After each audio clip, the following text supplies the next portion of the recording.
Bonjour et bienvenue à tous. Bienvenue aujourd'hui à Ballaruc-le-Vieux. Je suis en compagnie de mon grand-père, Pierre Ygrier. Pierre Ygrier qui va nous partager ses réflexions aujourd'hui autour de l'intelligence artificielle, sujet ô combien d'actualité aujourd'hui en 2024. Pierre, on sait que tu te passionnes pour beaucoup de sujets et notamment tous les sujets du numérique, de l'innovation. Est-ce que tu peux commencer par nous expliquer en quoi ton parcours a un lien avec les nouvelles technologies et qu'est-ce qui a fait que aujourd'hui tu t'es intéressé à l'intelligence artificielle? Eh bien, merci de m'interviewer une fois de plus, Octave. Et depuis que je suis à la retraite en 2000, ce qui m'intéresse, c'est l'avenir de mes petits-enfants, c'est-à-dire tous les sujets d'actualité, le numérique, la finance, l'environnement, etc.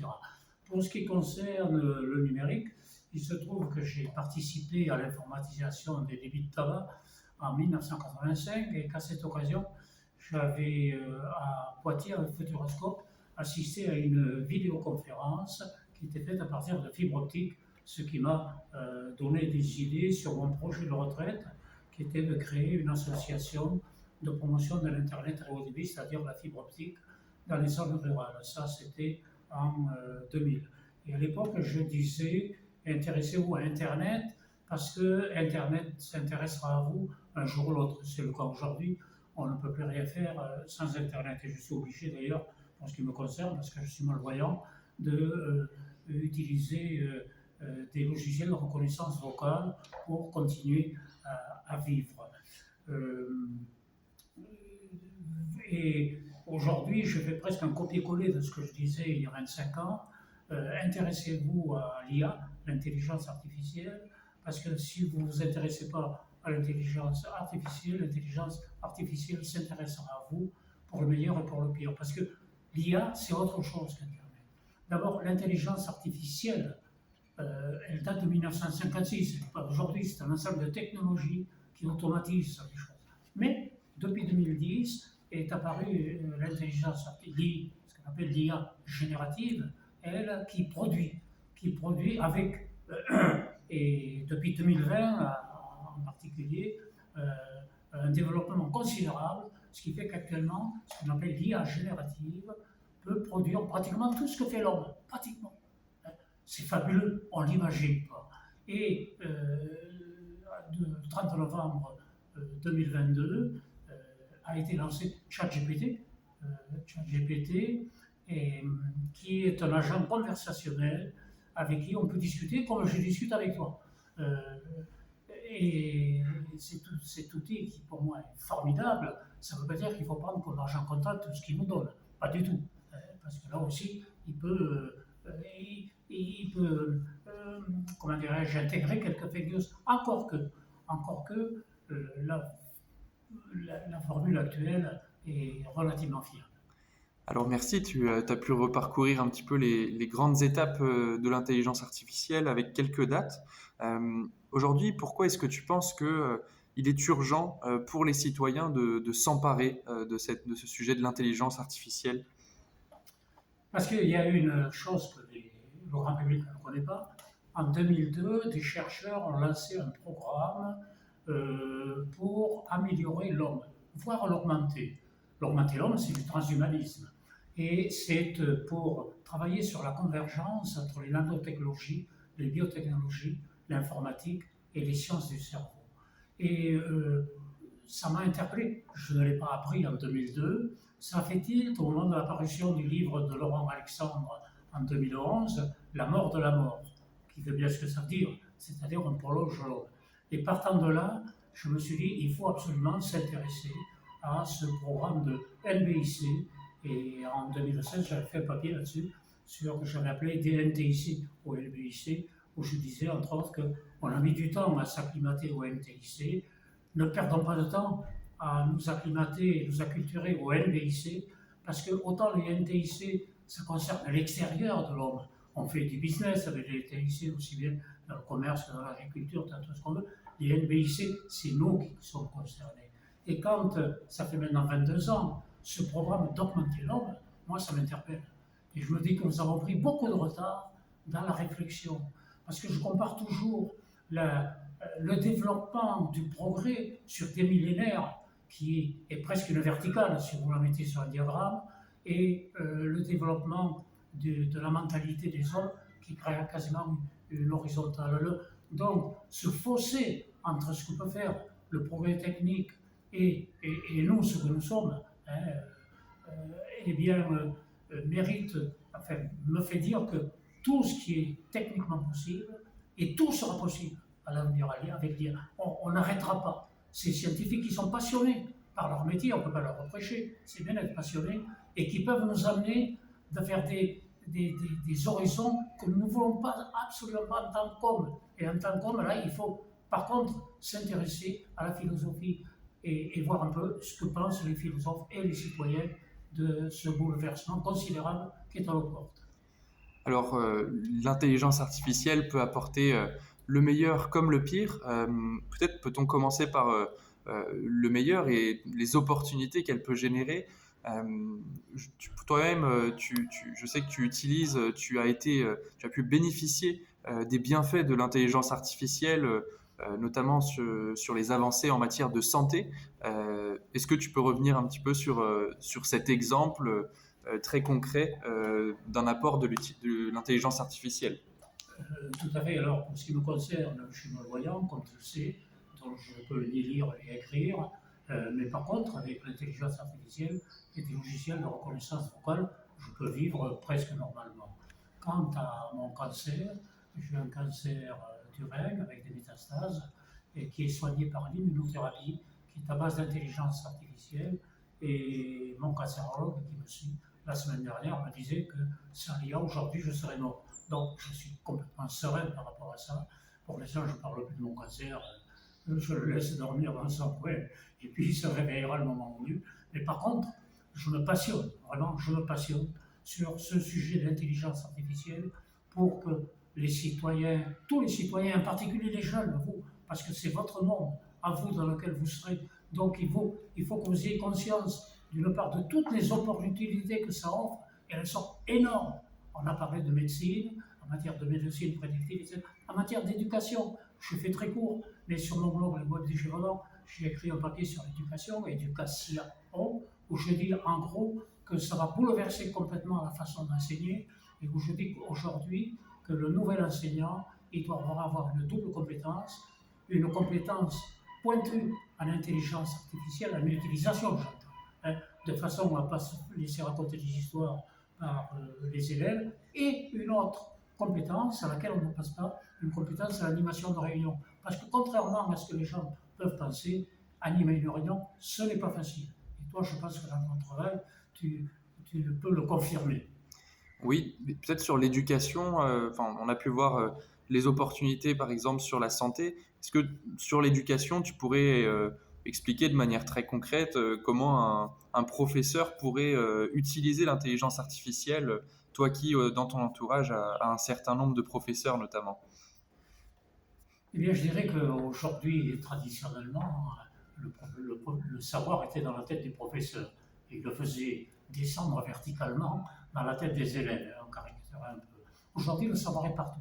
Donc, imagine que j'ai une classe d'une dizaine d'élèves et que je leur dise on se revoit dans 10 jours et on va parler de Seconde Guerre mondiale ou du conflit israélo-palestinien, peu importe le sujet. D'ici 10 jours, je vous demande d'aller vous renseigner où vous voulez, sur Google, sur ChatGPT, sur une encyclopédie, partout où vous voulez. Et dans 10 jours, on se revoit et à ce moment-là, on fait le point. Et moi, je fais un tour de table pour demander à table qu'est-ce qui, etc., à un autre, etc. Je les fais discuter entre eux pour que petit à petit, ils réalisent ce qui est vrai et ce qui est faux.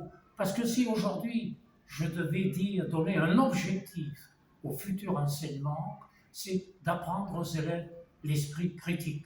Parce que nous allons dans un monde, nous sommes déjà dans un monde où se mélange le faux et le vrai, c'est d'autant plus catastrophique lorsque les hommes politiques, certains hommes politiques, participent à ce mouvement de désinformation. C'est complètement fou. Si les citoyens de demain, c'est-à-dire vous les jeunes, vous n'avez pas appris à vous poser des questions, à critiquer telle opinion d'où elle vient, là, je pense qu'on va à la catastrophe. Pour moi, c'est fondamental. L'éducation, ça ne va pas se faire demain. Il faut tout remettre à plat, parce que l'éducation actuelle, malheureusement, elle ne va pas dans ce sens. Il faut tout remettre à plat. Et j'ajoute qu'il y en a un pays qui l'a compris, ça, c'est la Chine. La Chine qui est très en avance en matière d'éducation. Donc, l'éducation et la santé sont vraiment les deux piliers les deux piliers. Mais il y en a d'autres, l'environnement, l'IA et l'environnement, et beaucoup d'autres sujets, mais une interview comme ça pourrait prendre 2 ou 3 heures. Je crois qu'il ne faut pas lasser ceux qui vont visionner la vidéo. Peut-être oui, tu as parlé d'environnement aussi. Je pense que c'est intéressant de pouvoir déconstruire des préjugés sur l'intelligence artificielle et continuer de montrer les opportunités que peuvent procurer l'intelligence artificielle. Tu as parlé d'environnement, aussi peut-être d'autres secteurs. Est-ce que tu as peut-être d'autres exemples pour illustrer comment l'intelligence artificielle pourrait être utile à notre société avant qu'on aille sur les risques et les limites? Mais tous les domaines, puisque l'intelligence, alors là, il nous faudrait un temps considérable, puisque l'intelligence artificielle va pouvoir faire tout ce que nous faisons, sauf l'amour, entre guillemets, sauf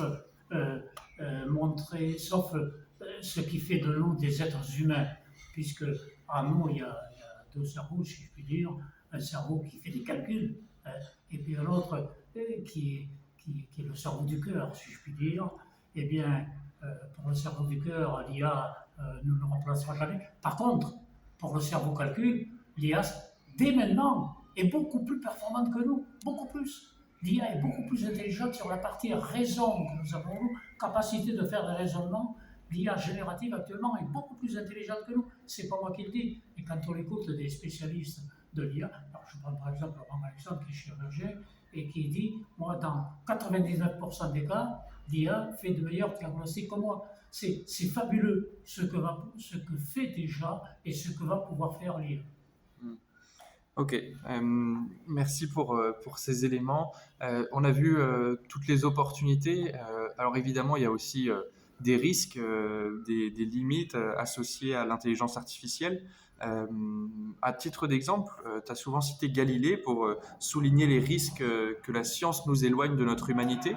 Euh, Est-ce que tu peux nous en parler un petit peu plus et nous dire comment éviter que l'IA ne creuse cet abîme entre technologie et humanité? Oui, tu cites Galilée. Effectivement, Galilée avait dit un jour, avec le temps, vous découvrirez peut-être tout ce qu'on peut découvrir, mais ce progrès, cependant, vous éloignera de l'humanité. Et l'abîme entre elle et vous pourrait un jour, ce progrès ne sera qu'une progression qui vous éloignera de l'humanité, pardon, l'abîme entre elle et vous pourrait un jour devenir si grand qu'à votre cri de joie devant quelques nouvelles conquêtes pourrait répondre un cri d'horreur universel. Et là, prenez l'exemple de la bombe, tu prends l'exemple de la bombe atomique, Oppenheimer qui a créé la bombe atomique, ensuite l'a regretté. Et là, je fais un parallèle entre ce que peut faire, où pourrait nous amener l'IA générative, où elle pourra nous amener, et la bombe atomique. Et il ne faudrait pas que nous ayons à regretter où peut nous amener l'IA. Et là, je reviens à l'importance pour l'ensemble des citoyens à essayer de comprendre l'IA, ne pas avoir d'a priori pour dire c'est bien, c'est mal, non, c'est l'un et c'est l'autre. Et ça me paraît complètement essentiel que nous nous emparions tous, les citoyens, les philosophes, les anthropologues. D'ailleurs, à propos de philosophes, j'ai demandé à ChatGPT justement ce qu'auraient pensé les philosophes anciens, depuis Socrate, Platon, jusqu'aux philosophes modernes. Et il m'en a sorti une liste d'une trentaine, je n'ai pas compté, mais en gros c'est ça.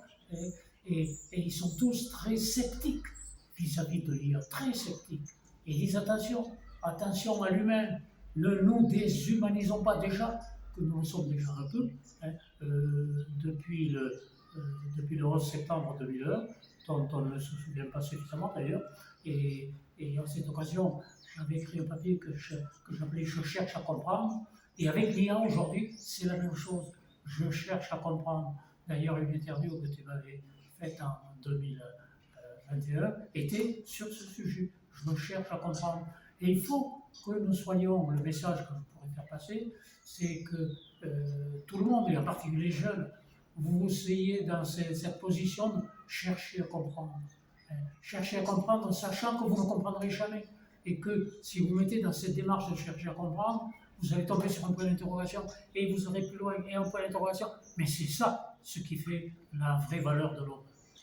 Et alors, quand on cherche à comprendre l'intelligence artificielle, on s'aperçoit que il y a des dangers qui sont déjà bien existants, même si l'intelligence artificielle est assez récente à l'échelle de notre humanité. Un des plus grands dangers, par exemple, ça va être un danger éthique sur tout ce qui peut être contrôle et surveillance. Est-ce que tu peux nous expliquer en quoi l'IA représente un danger de ce point de vue-là? Eh bien, figure-toi qu'en 2010, j'avais fait un papier dans lequel je posais la question de la transcription dans le numérique de nos valeurs républicaines, de liberté, égalité, fraternité. Et quand tu regardes, ça c'était en 2010, donc 14 ans après, eh bien, tu t'aperçois qu'effectivement, ces valeurs républicaines peuvent être grignotées euh, par l'IA.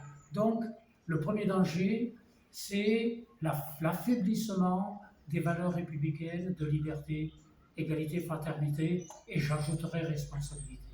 Le deuxième danger, pour ce qui me concerne, c'est le posthumanisme, c'est-à-dire que on accepte de se faire mettre des puces dans le cerveau, pas pour nous soigner, à la limite, ça peut se discuter, mais pour nous augmenter. Alors là, on franchit une étape, c'est le transhumanisme. Et au-delà, il y en a même à la Silicon Valley qui ne parle même plus de posthumanisme, mais de transhumanisme, mais de posthumanisme.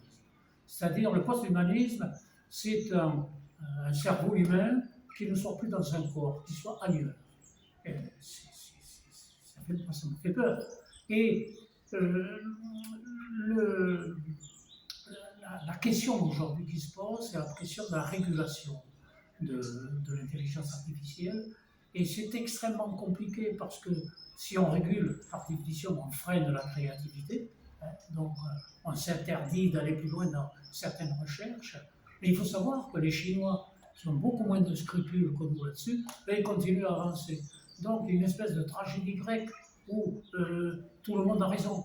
Nous, les Européens, on a raison de vouloir réglementer, et, mais pendant ce temps, les Chinois ils continuent à avancer. Et une chose qui m'interpelle et qui est sortie ce jour dernier, le Parlement de Californie, la Californie étant en matière d'intelligence artificielle ce qui donne le moment au monde entier, le Parlement de Californie a voté une loi pour réglementer, pour responsabiliser les grands patrons de l'IA, pour dire en particulier s'il arrive, ce qui n'est pas encore arrivé, mais avec la cybersécurité, c'est en train d'arriver des catastrophes, qui est responsable?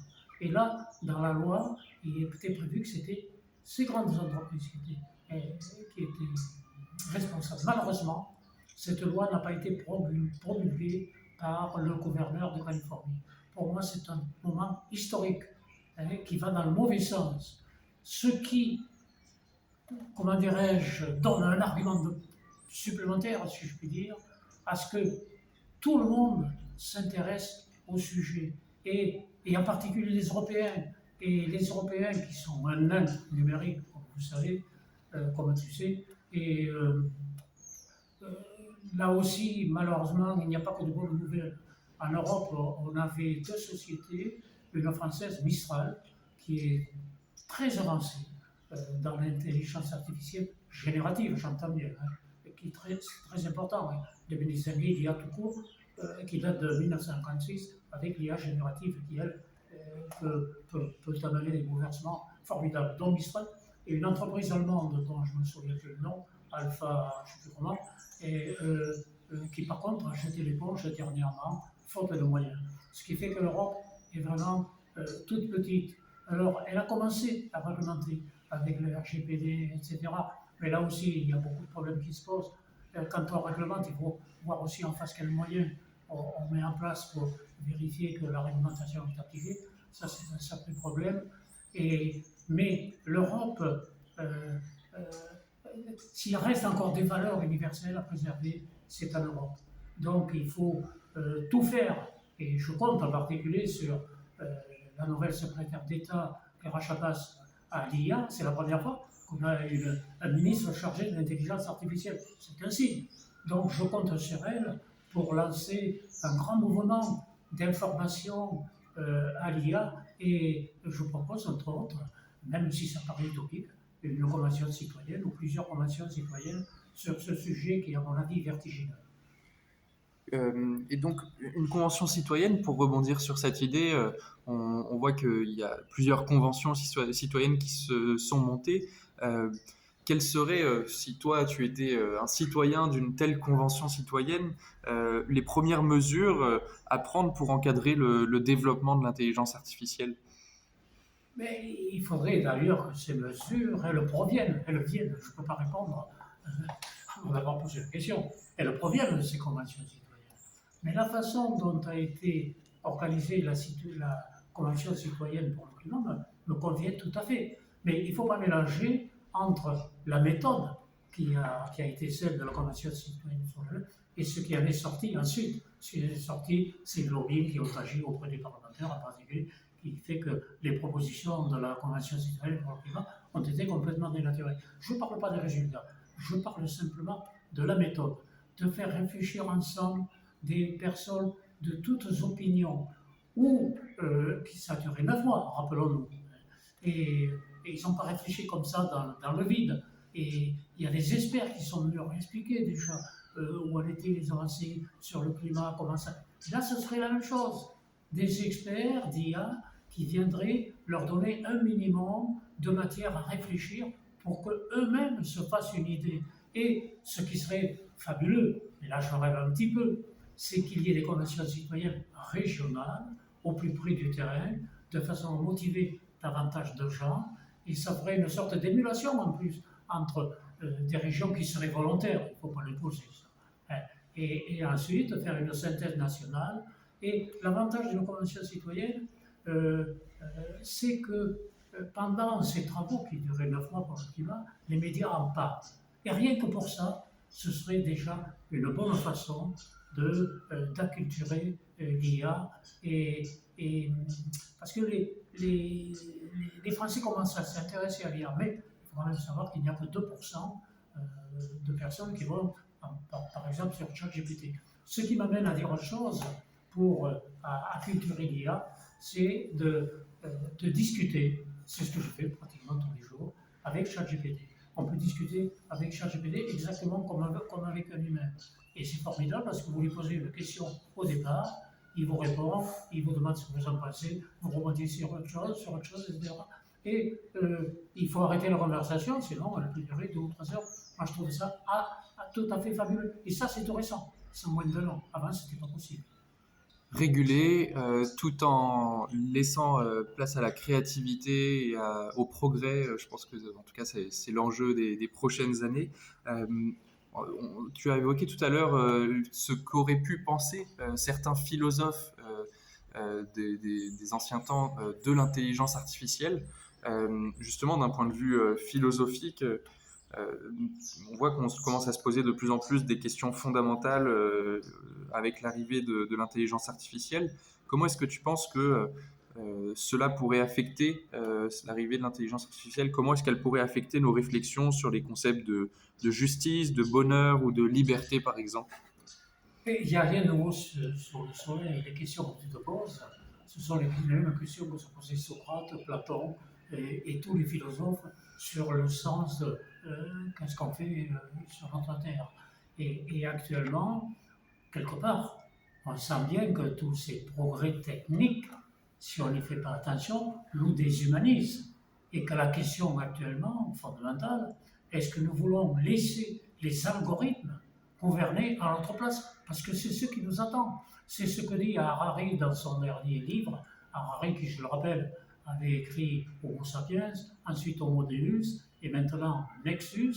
Je vous conseille d'ailleurs de lire son dernier livre, et qui insiste bien sur l'information qui circule partout. Et aujourd'hui, avec de plus en plus de fake news dans ces informations, et dont on a besoin, puisqu'on a besoin de récits, on a besoin tous de croire à quelque chose. Et là, ce sont les hommes politiques qui fabriquent les récits d'un pays. C'est pour ça que vous prenez le récit des mêmes faits. Le récit israélien et le récit palestinien, c'est pas du tout le même. Donc, l'importance de prendre conscience qu'on se fait de plus en plus manipuler par l'information, c'est fondamental, parce que ces algorithmes, comment dirais-je, mis dans de mauvaises mains.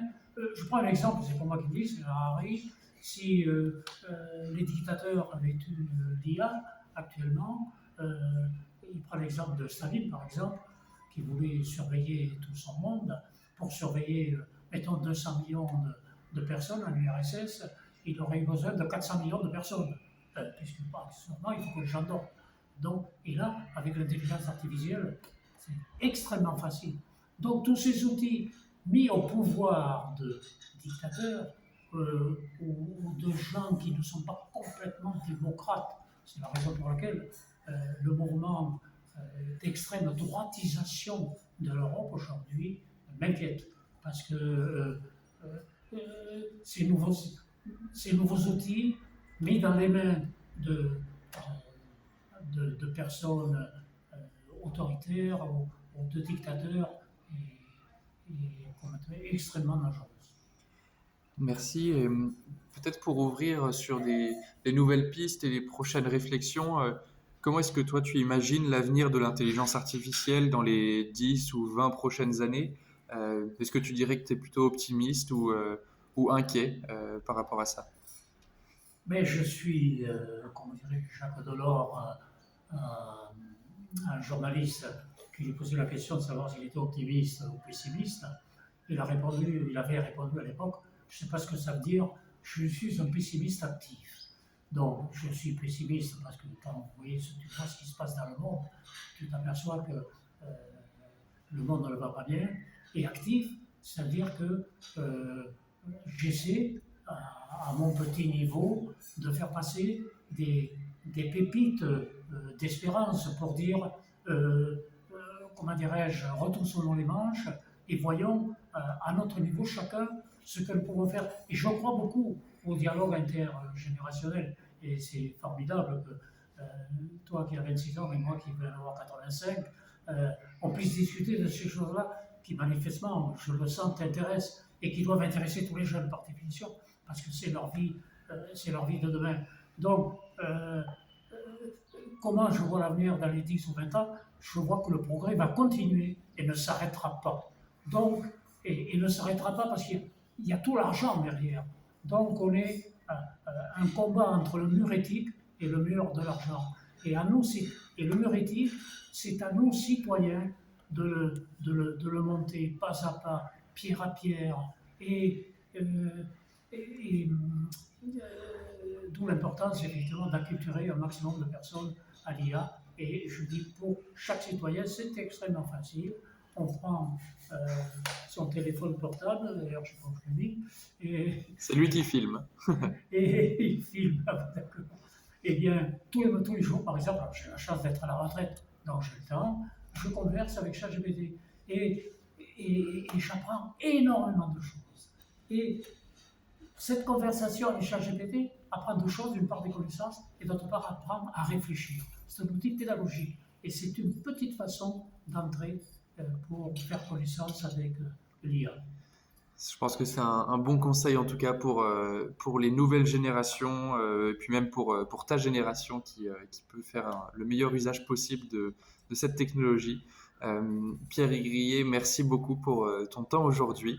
Et pour information, donc cette interview a été réalisée notamment avec l'aide de ChatGPT sur la formulation des questions qu'on remercie pour sa pertinence. Est-ce que tu veux terminer avec un mot de la fin, Pierre? Et le mot de la fin, c'est j'espère que cette interview ne vous aura pas apporté de réponse, mais aura suscité tout un tas de questions. Et là, je vous renvoie sur ChatGPT pour poser ces questions. Et vous verrez, c'est absolument fabuleux, c'est inarrêtable, avec cet avantage supplémentaire qu'avec une conversation avec ChatGPT, contrairement à une conversation avec un humain, c'est qu'on n'est pas interrompu avec ChatGPT. Merci Octave. Merci Pierre et bonne journée.